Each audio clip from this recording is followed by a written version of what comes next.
Untuk mencapai sebuah kesuksesan dalam sebuah bisnis tidaklah selalu mengandalkan modal yang besar. Sebenarnya cukup 3 saja syaratnya. Syarat yang pertama yaitu keinginan yang kuat atau kemauan yang kuat untuk sukses. Syarat yang kedua adalah dalam bisnis itu harus pintar melihat peluang. Mana kira-kira yang memiliki prospek bagus.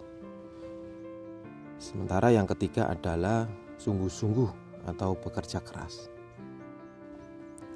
Insya Allah bisnis apapun akan menuai kesuksesan dengan mudah.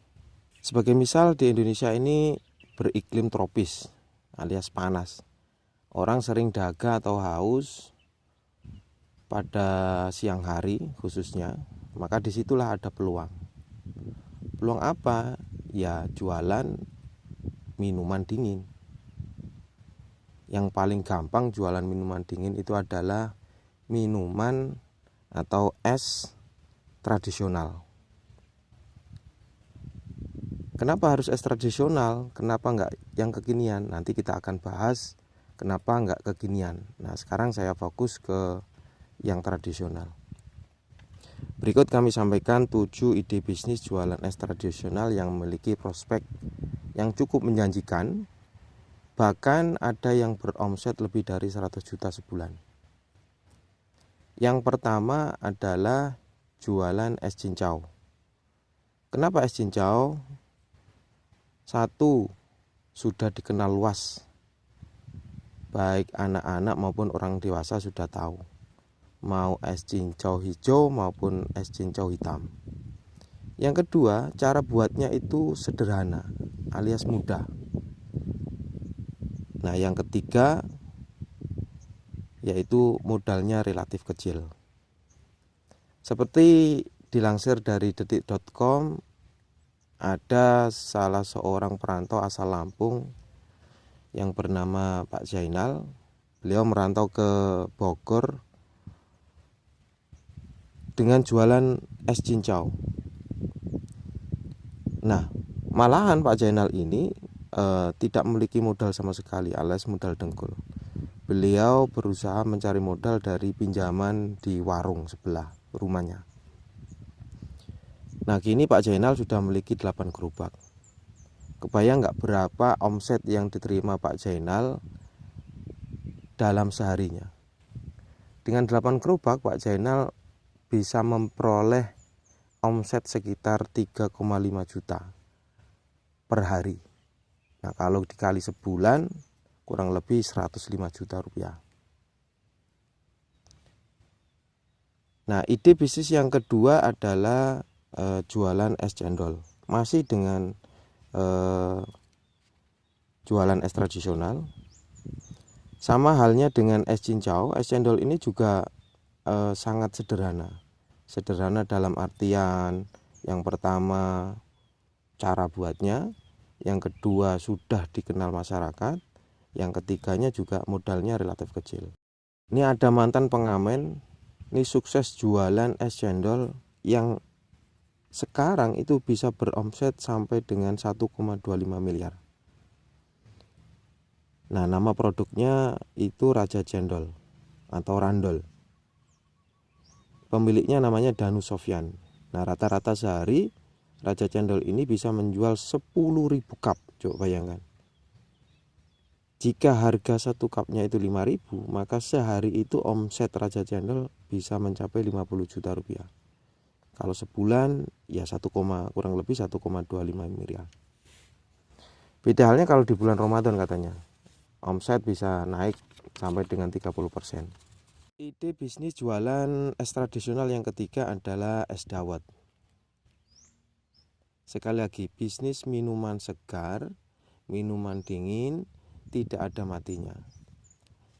Nah, es dawet yang biasanya terkenal itu adalah es dawet Banjarnegara misalnya. Lagi-lagi prinsipnya itu dalam jualan minuman tradisional ini ya, yang pertama produknya sudah dikenal, mudah cara buatnya, kecil modalnya.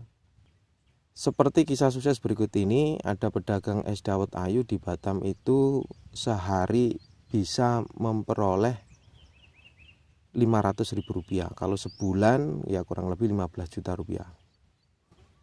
Lain lagi kisah berikut ini Bang Hendri bisa ngejual 150 gelas per hari. Jadi kalau sehari, kalau satu cupnya itu 5.000, maka es dawetnya bisa beromset Rp750.000.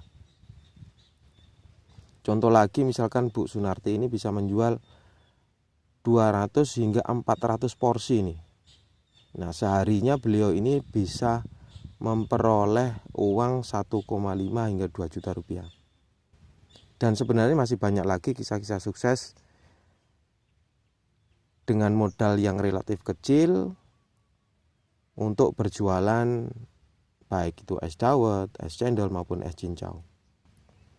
Yang keempat adalah jualan es kelapa muda. Nah, lebih simpel lagi dari es dawet.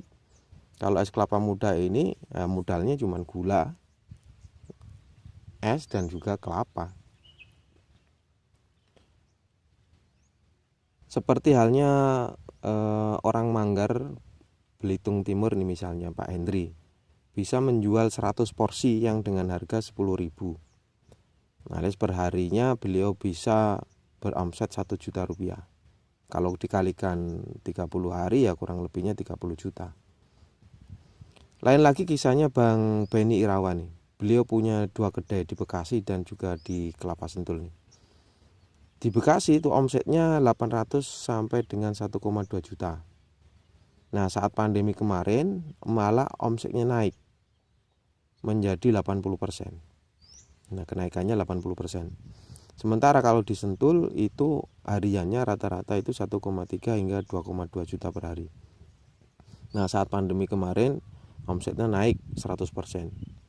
Ya kurang lebih di atas 4 juta rupiah nih per hari ini. Dan sekali lagi banyak kisah sukses yang jualan es kelapa muda yang dapat kita jadikan motivasi untuk menyemangati kita untuk berusaha, untuk berbisnis di jualan es tradisional. Yang kelima ada jualan es oyen. Nah, es oyen ini mirip-mirip dengan es campur. Tidak kalah dengan es yang lain, penjual es oyen ini juga ada yang beromset 1 juta rupiah per hari.